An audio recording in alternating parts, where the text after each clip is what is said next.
ඔබ මේ දකින්නේ කීර තණ්ඩම් පිල්ලු කියන ශාකය.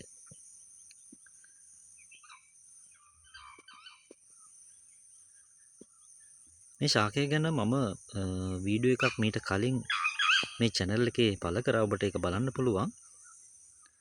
අදයි මම මේ ශාකය ඔබට පෙන්නන්නේ. හේතුවක් තියෙනවා. හොඳට බලන්න මේ ශාකයේ වටේ තියෙන වල් ටික මැරිලා. මේකට ඇත්තටම වල් බෙහෙත් එකක් ස්ප්‍රේ කරලා තියෙන්නේ. ග්ලයිපොසෙට්. වටේ තියෙන වල් ශාක බොහොමයක් මැරෙමින් පවතිනවා. ඒ අතර නොමැරී තියෙන වල් ශාක අතරේ එකක් තමයි මේ කීර තණ්ඩම් පිල්ලු. මේ ඕනම ශාකයක ඒ ශාකයේ විශේෂය අඳුරගන්න අපි පාවිච්චි කරන මේ ශාකයේ මල. මේ බලන්න කීර තණ්ඩම් පිල්ලු වල මල.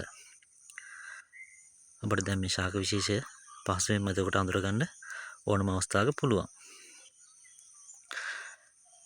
ඇයි මේ වටේ තියෙන ශාක වල් බෙහෙත් වලට මැරලා මේක විතරක් නොමැරී තියෙන්නේ?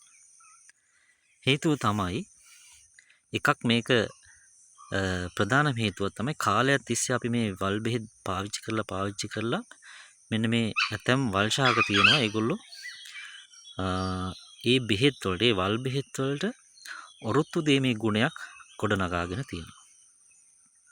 නැත්නම් අපි කියනවා වල් බෙහෙත් වලට නොමැරී තියෙන අනුවර්තනය වෙලා තියෙනවා. ඒක තමයි ප්‍රධානම හේතුව. මුල් කාලේ සමහරට මේ වල් ශාක අපි භාවිතා කරන වල් බෙහෙත් වලට පහසුවෙන්ම ගොදුරු වෙලා මරණ තත්ත්වයට පත් වෙලා තියෙන්න පුළුවන්. නමුත් කාලයක් තිස්සේ අපි එකම වල් බෙහෙත පාවිච්චි කරලා ඒකේ ප්‍රතිඵලයක් විදියට මේ වල් ශාක ඔරොත්තු දෙන්න නැත්නම් වල් බෙහෙත් වල නොමැරී තියෙන ඔරොත්තු දෙන ගුණයක් ගොඩනගාගෙන තියෙනවා. ඒක තමයි මේ විදියට මේ අනිකුත් වල් ශාක බොහොමයක් මිය ගිහිල්ලා මේක විතරක් ශේෂ්ත්‍රයේ ඉතුරු වෙලා තියෙනවා. ඔබට බලන්න පුළුවන් මේ ළඟම තවත් මේ වගේ තණ්ඩම් පිල්ලු ගහක් මේ විදිහට ඉතුරු වෙලා තියෙනවා. තව පෙන්නන්නම් මම.